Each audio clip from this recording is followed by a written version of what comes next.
손흥민이 이끄는 토트넘이 오늘 새벽 우승기를 거머쥐었습니다. 그래서 오늘은 손흥민의 해외팬 이야기를 들려드리려 합니다. 글썽이는 눈으로 토트넘 우승 모습을 실시간으로 지켜본 그녀. 오늘은 영국의 젊은 축구 전문가이자 토트넘 팬인 캐서린이 한국에서 겪게 되는 놀라운 변화의 이야기를 소개해드리려고 합니다. 손흥민이라는 한 선수를 통해 한국의 진정한 가치를 발견하게 된 그녀의 감동적인 여정을 함께 따라가 보실까요? 안녕하세요. 저는 영국 런던에서 온 캐서린 윌슨입니다. 26살이고 토트넘 호스퍼 축구클럽에서 마케팅 매니저로 일하고 있어요. 옥스퍼드 대학교에서 마케팅을 전공했고 어려서부터 축구를 정말 좋아했습니다. 아버지가 토트넘의 열렬한 팬이어서 자연스럽게 저도 토트넘 팬이 되었죠. 사실 저는 한국에 대해서는 거의 아는 게 없었습니다. 그냥 아시아 어딘가에 있는 작은 나라 정도로만 생각했어요. 솔직히 말하면 아시아 국가들에 대한 편견도 좀 있었던 것 같아요. 영국에서는 아시아 하면 뭔가 낙후되고 가난한 이미지가 강했거든요. 특히 한국 전쟁 이야기를 들으면서 아직도 가난하고 어려운 나라일 거야 라고 생각했던 것 같습니다. 제가 한국을 처음 알게 된 건 2010년 손흥민이라는 선수가 독일 함부르크에서 데뷔했을 때였어요. 당시 18살의 어린 선수가 분데스리가에서 골을 넣었다는 소식이 영국 축구계에도 전해졌거든요.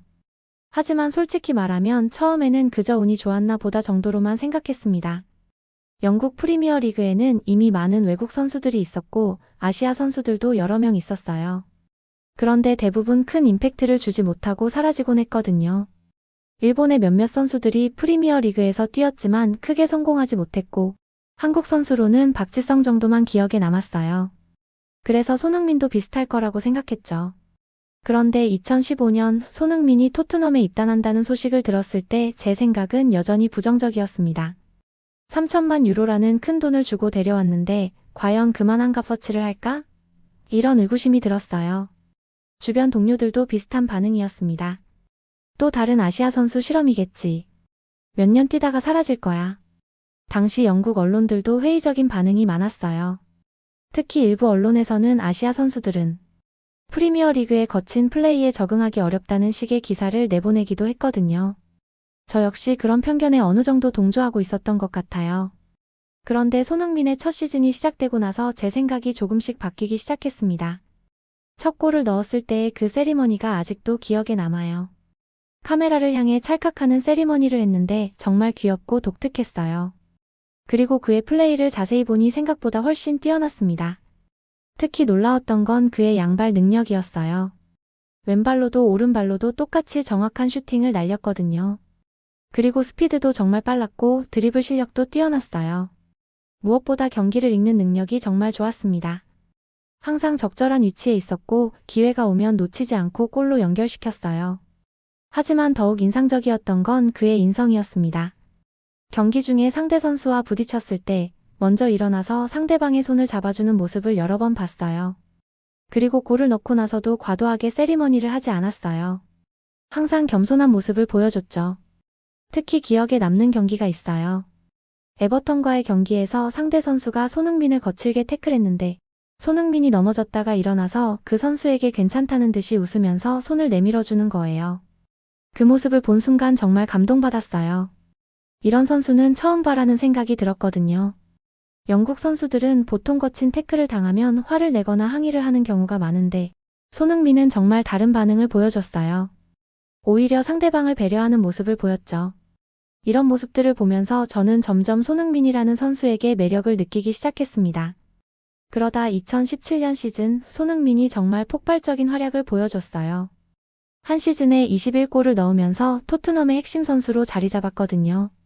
그때부터 영국 언론들도 그에 대해 긍정적인 기사를 쓰기 시작했어요. 프리미어리그 최고의 윙어 중 한 명이라는 평가도 나왔고요. 하지만 정말 결정적인 순간은 2018년 러시아 월드컵이었어요. 한국이 독일을 이기는 경기를 봤는데 그때 손흥민이 넣은 두 번째 골은 정말 예술이었어요. 독일 골키퍼를 완전히 무력화시키는 슛이었거든요. 그 순간 저는 이 선수는 정말 월드클래스구나라고 확신했습니다. 그 경기 이후 손흥민에 대한 영국 팬들의 인식도 완전히 바뀌었어요. 토트넘 팬들은 물론이고 다른 팀 팬들도 그의 실력을 인정하기 시작했거든요. 그리고 저 역시 그에 대해 더 자세히 알고 싶어졌습니다. 2020년 코로나로 인해 리그가 중단되었을 때 손흥민이 한국으로 돌아가서 군 복무를 하는 모습을 봤어요. 그때 정말 놀랐습니다. 이미 세계적인 스타가 된 선수가 의무적으로 군 복무를 하러 간다는 게 믿어지지 않았거든요. 영국에서는 상상할 수 없는 일이었어요. 그리고 군 복무를 마치고 돌아온 손흥민의 모습을 보면서 또 한 번 감탄했어요. 더욱 성숙해진 모습이었고 리더십도 강해진 것 같았거든요. 이때부터 저는 손흥민이 단순한 축구 선수가 아니라는 걸 깨달았습니다. 2022년 시즌 손흥민이 프리미어리그 득점왕을 차지했을 때는 정말 충격이었어요. 모하메드 살라와 함께 23골로 공동 득점왕을 차지한 거예요. 아시아 선수가 유럽 최고 리그에서 득점왕을 차지한다는 건 정말 역사적인 일이었거든요. 그때 회사에서 손흥민 관련 특별 마케팅 프로젝트를 진행하게 되었어요. 그의 성공 스토리를 조사하면서 정말 놀라운 사실들을 알게 되었습니다. 특히 그의 아버지 손흥정에 대한 이야기는 정말 감동적이었어요. 손흥정 씨는 젊었을 때 축구 선수였지만 아킬레스건 부상으로 일찍 은퇴하게 되었다고 해요. 그 후 막노동을 하면서 생계를 이어갔는데 집안 환경이 정말 어려웠다고 하더라고요. 심지어 컨테이너에서 생활한 적도 있었다고 해요. 하지만 그런 어려운 환경에서도 손흥정 씨는 아들들의 축구 꿈을 포기하지 않았어요. 오히려 모든 것을 걸고 아들들을 지원했죠. 특히 손흥민의 교육 방식이 정말 특별했다고 해요. 보통 영국에서는 아이들에게 자유를 주고 스스로 선택하게 하는 방식을 선호하는데 손흥정 씨는 완전히 다른 접근을 했어요. 철저한 기본기 훈련부터 시작한 거예요. 볼 리프팅, 팔자 드리블, 점프 헤딩 등을 매일 수백 번씩 반복하게 했다고 해요. 특히 놀라웠던 건 슈팅 훈련 방식이었어요. 10대 중반까지는 골대를 향한 슈팅 연습을 시키지 않고 오직 볼 컨트롤에만 집중하게 했다고 하더라고요. 기본기가 완벽하게 될 때까지는 절대 다음 단계로 넘어가지 않았다는 거예요. 이런 교육 방식 때문에 손흥민의 볼 터치가 그렇게 부드럽고 정확한 거였어요. 프리미어 리그에서 볼을 다루는 그의 모습을 보면 정말 예술 같거든요. 공이 발에 딱 붙어 있는 것 같아요. 그런데 더욱 놀라운 건 인성 교육이었습니다. 손흥정 씨는 아들이 축구 실력뿐만 아니라 올바른 인성을 갖추도록 하는데도 정말 신경을 많이 썼다고 해요. 잘못했을 때는 체벌도 서슴지 않았다고 하더라고요. 특히 인상 깊었던 일화가 있어요. 손흥민이 독일에서 첫 데뷔골을 넣었을 때의 이야기예요. 보통 부모라면 아들의 성공을 자랑하고 싶어 하잖아요. 그런데 손흥정 씨는 오히려 아들이 교만해질까봐 걱정했다고 해요. 그래서 모든 언론 인터뷰를 금지했고 심지어 인터넷도 못 보게 했다고 하더라고요. 아들이 언론의 찬사에 취해서 자만하게 되는 걸 막으려고 한 거였어요. 그리고 아직 갈 길이 멀다. 겸손해야 한다고 계속 강조했다고 해요. 이런 이야기들을 들으면서 저는 정말 충격을 받았어요. 영국에서는 상상할 수 없는 교육 방식이었거든요. 보통 서구에서는 아이의 성공을 축하하고 자신감을 키워주는 방향으로 교육하는데 손흥정 씨는 오히려 겸손함을 가르치는 데 더 집중한 거였어요. 그리고 그 결과가 바로 지금의 손흥민이라는 걸 깨달았습니다. 세계적인 스타가 되었음에도 불구하고 여전히 겸손하고 상대방을 배려하는 모습을 보이는 이유가 바로 어릴 때부터 받은 이런 교육 때문이었던 거예요. 또 다른 감동적인 이야기도 있었어요. 손흥민이 독일에서 유학할 때 아버지 손흥정 씨가 차도 없이 몇 시간씩 걸어서 아들의 경기를 보러 다녔다고 해요. 경제적으로 정말 어려운 상황이었는데도 아들을 포기하지 않고 끝까지 지지해준 거죠. 그리고 손흥민 자신도 독일에서 정말 많은 어려움을 겪었다고 해요. 인종차별도 당했고 언어 문제로도 힘들어했다고 하더라고요. 하지만 그런 어려움을 이겨내고 지금의 자리까지 올라온 거예요. 이런 이야기들을 알게 되면서 저는 손흥민에 대해 그리고 한국에 대해 완전히 새로운 관점을 갖게 되었습니다. 단순히 축구를 잘하는 선수가 아니라 정말 훌륭한 인격을 가진 사람이라는 걸 깨달았어요. 그리고 그런 사람을 키워낸 한국이라는 나라와 한국의 교육 문화에 대해서도 궁금해지기 시작했습니다. 그래서 2023년 여름 드디어 한국을 직접 방문하기로 결정했어요. 손흥민의 고향이 어떤 곳인지 그리고 그를 키워낸 한국이라는 나라가 어떤 곳인지 직접 보고 싶었거든요. 사실 주변에서는 많이 말렸어요. 아시아는 위험하다, 음식이 맞지 않을 것이다, 언어 소통이 어려울 것이다. 이런 말들을 많이 들었거든요. 하지만 저는 이미 마음을 정했어요. 손흥민을 통해 본 한국의 모습이 너무 궁금했고 직접 경험해보고 싶었습니다. 그래서 일주일간의 휴가를 내고 한국행 비행기표를 끊었어요. 런던에서 인천까지 11시간의 긴 비행이었어요. 비행기 안에서도 계속 생각했어요. 과연 한국은 어떤 나라일까? 정말 손흥민 같은 사람들이 많을까? 기대 반, 걱정 반이었죠. 드디어 인천공항에 도착했을 때 첫 번째로 받은 충격은 공항 시설이었어요. 정말 믿을 수 없을 정도로 크고 현대적이었습니다. 런던의 히드로 공항과 비교했을 때 정말 차원이 달랐어요. 히드로 공항은 정말 오래되고 복잡해요. 터미널마다 연결이 잘 안 되어 있고 길을 찾기도 어렵거든요. 그런데 인천공항은 정말 직관적으로 설계되어 있었어요. 어디로 가야 할지 바로 알 수 있었고 안내 표지판도 정말 친절했습니다. 그리고 공항 내부 시설들도 정말 인상적이었어요.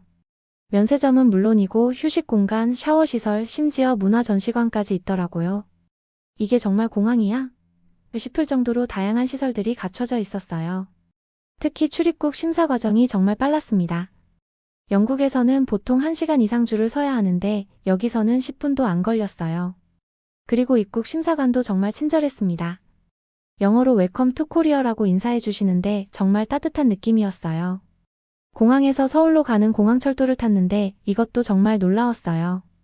런던의 히드로 익스프레스와 비교했을 때 훨씬 빠르고 편안했습니다. 그리고 가격도 훨씬 저렴했어요. 히드로 익스프레스는 편도에 25파운드 한국 돈으로 4만 원 정도 하는데 공항철도는 5천 원도 안 했거든요. 지하철을 갈아타면서 또 한 번 놀랐어요. 런던의 튜브와 비교했을 때 정말 깨끗하고 현대적이었습니다. 튜브는 정말 오래되고 더러워요. 특히 여름에는 에어컨도 제대로 안 나오고 냄새도 많이 나거든요. 그런데 서울 지하철은 완전히 달랐어요. 깨끗하고 시원하고 냄새도 안 났어요. 그리고 무엇보다 와이파이까지 잘 터지는 게 놀라웠습니다. 런던에서는 지하철에서 인터넷이 안 되는 게 당연한데 여기서는 지하에서도 인터넷이 잘 되더라고요.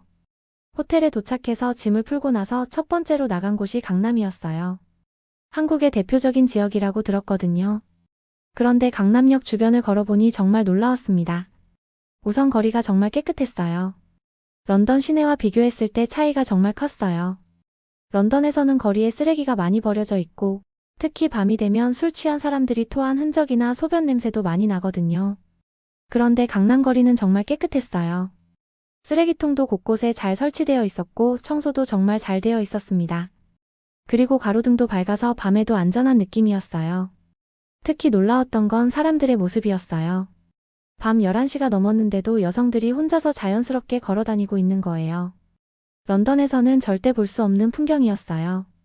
런던에서는 밤늦게 혼자 돌아다니는 건 정말 위험한 일이거든요. 특히 여성들은 더욱 조심해야 하고요. 강도나 성범죄의 위험이 항상 있어서 밤에는 웬만하면 외출을 안 하려고 해요. 그런데 한국에서는 새벽에도 사람들이 자연스럽게 거리를 다니고 있었어요.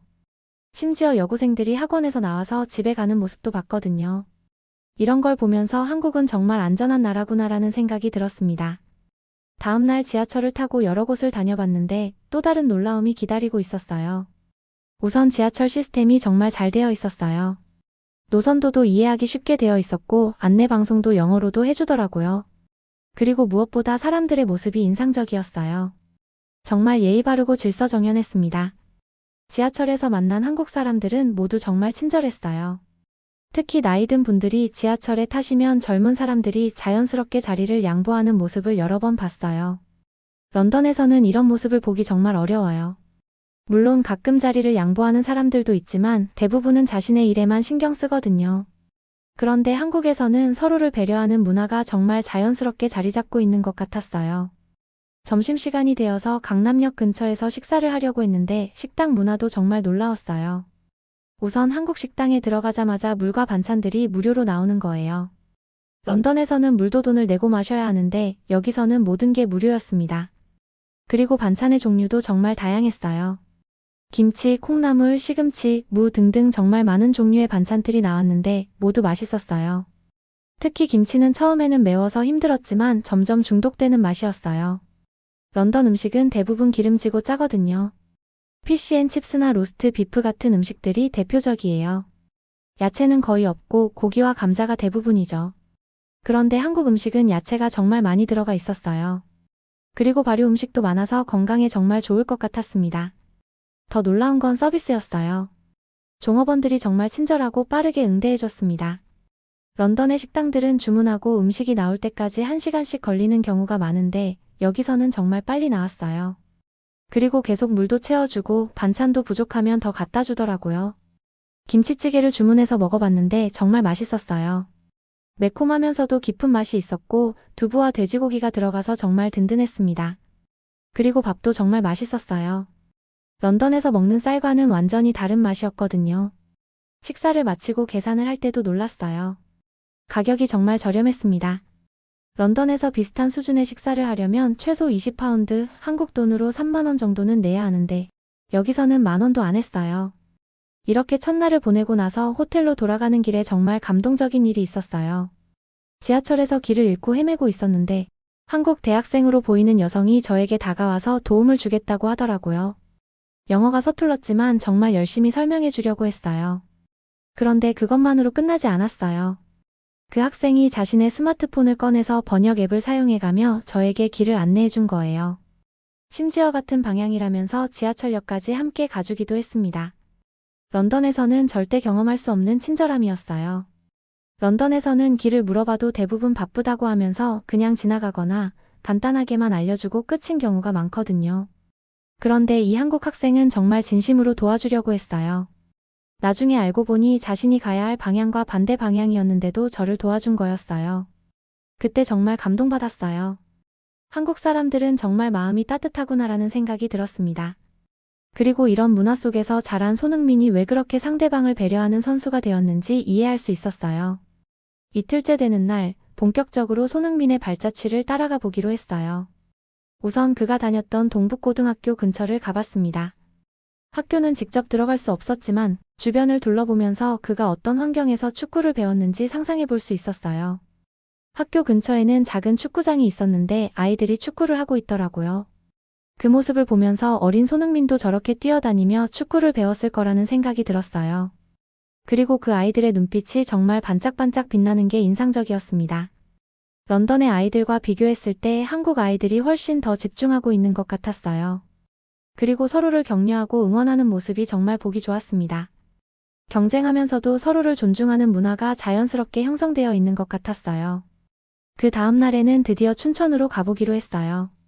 손흥민의 진짜 고향이니까 정말 궁금했거든요. 서울역에서 KTX를 타고 가는 길에 또 한 번 놀랐습니다. 기차가 정말 빠르고 조용했어요. 런던에서 지방으로 갈 때 타는 기차들은 정말 오래되고 시끄러워요. 그리고 자주 지연되기도 하고 에어컨도 제대로 안 나오는 경우가 많거든요. 그런데 한국의 KTX는 정말 조용하고 빨랐어요. 시속 300km로 달리는 걸 체감할 수 없을 정도로 부드러웠습니다. 기차 안에서 창 밖 풍경을 보는 것도 정말 즐거웠어요. 한국의 산과 들판이 정말 아름다웠거든요. 특히 논과 밭이 정말 잘 정리되어 있는 게 인상적이었어요. 영국의 시골과는 완전히 다른 느낌이었습니다. 춘천에 도착해서 첫 번째로 찾아간 곳은 손흥민 체육공원이었어요. 택시 기사님께 손흥민 체육공원에 가고 싶다고 말씀드렸더니 정말 자랑스러워 하시면서 이야기를 들려주시더라고요. 손흥민이 우리 춘천의 자랑이에요. 정말 대단한 선수죠. 그런데 더 대단한 건 인성이에요. 성공하고 나서도 고향을 잊지 않고 이렇게 큰 체육공원을 만들어줬거든요. 택시 기사님의 말씀을 들으면서 정말 감동받았어요. 손흥민에 대한 고향 사람들의 자부심과 애정을 느낄 수 있었거든요. 그리고 그것이 결코 일방적인 게 아니라 손흥민이 실제로 고향에 보답하고 있다는 걸 알 수 있었어요. 체육공원에 도착했을 때 정말 놀랐습니다. 규모가 상상 이상으로 컸어요. 7만 1000제곱미터에 달하는 넓은 부지에 축구장, 풋살장, 족구장, 돔운동장 등이 정말 잘 갖춰져 있었어요. 그런데 더욱 놀라운 건 이 모든 시설이 손흥민 가족의 사비로 만들어졌다는 사실이었어요. 170억 원이라는 거액을 투자해서 지역사회에 환원한 거였죠. 영국에서는 정말 상상할 수 없는 일이었어요. 영국의 축구 스타들도 자선 활동을 하기는 하지만 대부분 기존 단체에 기부하는 정도예요. 이렇게 아예 새로운 시설을 만들어서 지역사회에 기여하는 경우는 정말 드물거든요. 특히 이 정도 규모의 투자는 거의 본 적이 없어요. 체육공원을 둘러보면서 정말 감탄했어요. 시설 하나하나가 정말 훌륭했거든요. 특히 축구장의 잔디 상태가 정말 좋았어요. 프리미어리그 구장들과 비교해도 전혀 뒤지지 않을 정도였습니다. 그리고 곳곳에 손흥민의 흔적들이 남아 있었어요. 그가 어릴 때 연습했던 자리, 아버지와 함께 훈련했던 장소들을 보면서 정말 감동받았습니다. 특히 공지천에서 하루에 1000개 이상 슈팅 연습을 했다는 이야기를 들었을 때는 정말 놀랐어요. 1000개의 슈팅이라는 게 어떤 개념인지 상상이 안 갔거든요. 보통 프로 선수들도 하루에 100개 정도의 슈팅 연습을 하는 게 일반적인데 10배나 더 많은 연습을 했다는 거예요. 그리고 그걸 매일 반복했다고 하니까 정말 대단했어요. 그런데 더욱 놀라운 건 그 연습의 질이었어요. 단순히 많이 차는 게 아니라 페널티 박스 좌우 모서리 정확한 지점을 노리는 연습을 했다고 해요. 골키퍼가 막기 어려운 사각지대를 정확히 노리는 슈팅 기술을 완성한 거였어요. 이런 이야기를 들으면서 손흥민의 손흥민, 존이라고 불리는 특별한 득점 능력이 어떻게 만들어졌는지 이해할 수 있었어요. 그냥 타고난 재능이 아니라 정말 혹독한 훈련의 결과였던 거예요. 손흥민 박물관에 들어가서 그의 성장 과정을 더 자세히 볼 수 있었어요. 어린 시절 사진부터 시작해서 독일 유학 시절, 그리고 지금까지의 여정이 정말 자세히 전시되어 있었습니다. 특히 인상 깊었던 건 그의 아버지 손흥정 씨에 대한 전시였어요. 선수 시절 사진부터 시작해서 은퇴 후 막노동을 하면서도 아들의 꿈을 포기하지 않았던 이야기, 그리고 독일까지 따라가서 아들을 지원했던 이야기들이 정말 감동적이었어요. 가장 인상 깊었던 건 손흥정 씨가 직접 쓴 교육 철학에 대한 글이었어요. 재능만으로는 부족하다. 올바른 인성과 끊임없는 노력이 있어야 진정한 선수가 될 수 있다는 내용이었는데 정말 깊이 있는 철학이라고 생각했어요. 영국에서는 대부분 재능을 중시하는 편이거든요. 타고난 능력이 뛰어나면 그것만으로도 성공할 수 있다고 생각하는 경우가 많아요. 그런데 손흥정 씨는 인성과 노력을 더 중요하게 생각한 거였어요. 그리고 그 결과가 바로 지금의 손흥민이라는 걸 보면서 정말 감탄했습니다. 세계 최고 수준의 기술을 가지고 있으면서도 겸손하고 상대방을 배려할 줄 아는 선수가 된 거였어요. 박물관에서 나와서 체육공원 주변을 더 둘러봤는데 정말 많은 아이들이 축구를 하고 있었어요. 손 아카데미 소속 아이들뿐만 아니라 일반 아이들도 많이 와서 축구를 즐기고 있더라고요. 그 아이들을 보면서 정말 인상적이었던 건 모두들 정말 열심히 하고 있다는 거였어요. 그리고 서로를 격려하고 응원하는 모습이 정말 보기 좋았습니다. 손흥민의 영향인지 모르겠지만 아이들도 정말 스포츠맨답게 행동하고 있었어요. 체육공원 옆에 있는 인필드 카페에도 들렀어요. 손흥민의 이모가 운영한다고 하더라고요. 카페 안은 손흥민 관련 굿즈들로 가득했어요. 사진, 유니폼, 각종 기념품들이 정말 많이 전시되어 있었습니다. 아메리카노를 주문했는데 가격을 보고 또 한 번 놀랐어요. 5,500원이었거든요. 런던에서는 같은 커피가 5파운드 한국 돈으로 8,000원 정도 하는데 여기서는 훨씬 저렴했어요. 그리고 맛도 정말 좋았습니다. 카페 사장님과 이야기를 나눌 기회가 있었는데 정말 감동적인 이야기를 들었어요. 손흥민이 성공한 후에도 고향을 잊지 않고 여러 가지 도움을 주고 있다고 하더라고요. 흥민이는 정말 착한 아이예요. 성공하고 나서도 전혀 변하지 않았어요. 오히려 더 겸손해진 것 같아요. 그리고 고향의 어려운 아이들을 위해 많은 지원을 하고 있어요. 사장님의 말씀을 들으면서 정말 감동받았어요. 손흥민이 단순히 돈만 지원하는 게 아니라 정말 진심으로 고향을 생각하고 있다는 걸 느낄 수 있었거든요. 특히 인상 깊었던 건 어려운 가정의 아이들이 축구를 할 수 있도록 지원하고 있다는 이야기였어요. 축구와 운동복, 훈련비 등을 지원해주고 있다고 하더라고요. 그리고 가끔 직접 와서 아이들과 함께 축구를 하기도 한다고 했어요. 이런 이야기들을 들으면서 저는 완전히 한국과 한국 문화에 매료되었습니다. 그리고 손흥민이라는 선수가 왜 전 세계적으로 사랑받는지 이해할 수 있었어요. 단순히 축구를 잘해서가 아니라 인간적으로 정말 훌륭한 사람이기 때문이었어요. 다음날 서울로 돌아와서 더 많은 곳들을 둘러봤어요. 명동, 홍대, 이태원 등 서울의 여러 지역을 다녀봤는데 각각 다른 매력이 있었어요. 특히 한국의 젊은 문화를 경험할 수 있어서 정말 좋았습니다. 홍대에서는 정말 역동적인 에너지를 느낄 수 있었어요. 거리 곳곳에서 젊은 사람들이 음악을 연주하고 춤을 추고 있었는데 정말 자유롭고 창의적인 분위기였어요. 런던에서도 거리 공연을 볼 수 있지만 한국의 거리 문화는 뭔가 더 세련되고 조직적인 느낌이었어요. 이태원에서는 국제적인 분위기를 느낄 수 있었어요. 여러 나라 사람들이 모여 있는 곳이었는데 한국인들이 외국인들을 대하는 모습이 정말 자연스럽고 친근했어요. 전혀 어색해하지 않고 소통하려고 노력하는 모습이 인상적이었습니다. 명동에서는 한국의 쇼핑 문화를 경험했어요.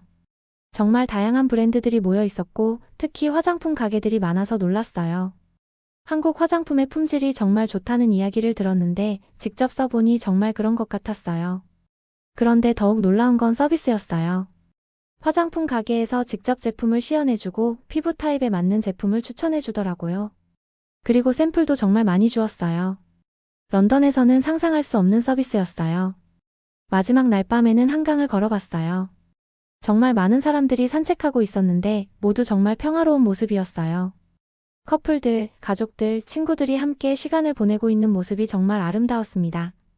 런던의 템스강과 비교했을 때 한강이 훨씬 깨끗하고 잘 관리되어 있었어요. 템스강은 정말 더럽고 냄새도 많이 나는데 한강은 정말 깨끗했어요. 그리고 주변 시설들도 정말 잘 갖춰져 있었습니다. 특히 인상 깊었던 건 밤늦은 시간에도 사람들이 안전하게 산책하고 있다는 거였어요. 런던에서는 밤에 공원이나 강가를 혼자 걸어 다니는 건 정말 위험한 일인데 한국에서는 전혀 그런 걱정이 없어 보였어요. 한강에서 돗자리를 깔고 치킨과 맥주를 먹고 있는 사람들도 많이 봤어요. 정말 자유롭고 평화로운 분위기였어요. 그리고 모두들 정말 즐거워 보였습니다. 이런 문화를 보면서 한국 사람들의 여유로움을 느낄 수 있었어요. 강변에 앉아서 지난 일주일을 돌이켜보니 정말 많은 깨달음을 얻었어요. 처음에는 그냥 호기심으로 온 여행이었는데 완전히 다른 나라, 완전히 다른 문화를 경험하게 되었어요. 특히 한국 사람들의 인간성과 따뜻함에 정말 감동받았습니다. 길에서 만난 모든 사람들이 정말 친절했고 도움이 필요할 때마다 기꺼이 도와주었어요. 언어가 통하지 않아도 진심으로 소통하려고 노력하는 모습이 정말 인상적이었어요. 그리고 한국의 발전된 시스템과 문화에도 놀랐습니다. 교통, 통신, 의료, 쇼핑 등 모든 면에서 정말 선진적이었어요. 특히 디지털 기술의 활용도가 정말 높아서 모든 게 편리했습니다. 하지만 무엇보다 인상 깊었던 건 한국의 교육 문화였어요. 손흥민과 그의 아버지를 통해 본 한국의 교육 철학은 정말 깊이 있고 체계적이었어요. 단순히 기술만 가르치는 게 아니라 인성과 정신력까지 함께 키우는 교육이었어요. 영국으로 돌아가는 비행기 안에서도 계속 생각했어요. 한국은 정말 대단한 나라구나. 그리고 손흥민 같은 훌륭한 사람들이 나올 수밖에 없는 문화와 환경을 가지고 있구나. 런던에 도착해서 친구들과 동료들에게 한국 여행 이야기를 했더니 모두들 정말 놀라워했어요. 제가 묘사하는 한국의 모습이 그들이 상상했던 것과 완전히 달랐거든요. 정말? 한국이 그렇게 안전하고 깨끗해? 그리고 사람들이 그렇게 친절해? 친구들의 반응이었어요. 그리고 모두들 자신들도 한국에 가보고 싶다고 하더라고요. 특히 회사 동료들은 손흥민에 대한 새로운 이야기들을 정말 흥미로워했어요. 그의 성공 뒤에 숨겨진 노력과 희생, 그리고 가족의 사랑에 대한 이야기를 들으면서 모두들 감동받았어요. 이제 손흥민을 보는 눈이 완전히 달라졌어. 단순히 축구 잘하는 선수가 아니라 정말 존경할 만한 사람이구나. 동료의 이런 말을 들으면서 정말 뿌듯했어요. 제가 한국에서 경험한 감동을 다른 사람들과 나눌 수 있어서 좋았거든요. 지금 저는 한국어를 배우고 있어요. 한국어 학원에 등록해서 일주일에 3번씩 수업을 듣고 있어요. 다음에 한국에 갈 때는 한국어로 대화하고 싶거든요. 그러면 한국 사람들과 더 깊이 있는 소통을 할 수 있을 것 같아요. 그리고 한국의 다른 지역들도 더 많이 둘러보고 싶습니다. 부산의 바다도 보고 싶고 제주도의 자연도 경험해보고 싶어요. 경주의 역사 유적지도 가보고 싶고 전주의 한옥마을도 구경하고 싶습니다. 한국을 다녀온 후 제 인생이 완전히 바뀌었어요. 다른 문화를 이해하고 존중하는 마음이 생겼고 특히 아시아 문화에 대한 편견이 완전히 사라졌습니다. 그리고 무엇보다 한국이라는 나라와 한국 사람들에 대한 깊은 애정이 생겼어요. 회사에서도 한국 관련 프로젝트가 있으면 적극적으로 참여하고 있어요. 손흥민뿐만 아니라 한국 문화 전반에 대한 마케팅 아이디어를 제안하기도 하고 한국 팬들과의 소통 방안도 연구하고 있어요. 특히 한국의 교육 철학에 대해 더 깊이 연구해보고 싶어요.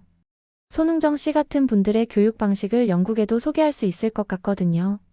단순히 기술만 가르치는 게 아니라 인성과 정신력까지 함께 키우는 교육 방식은 정말 배울 점이 많다고 생각해요.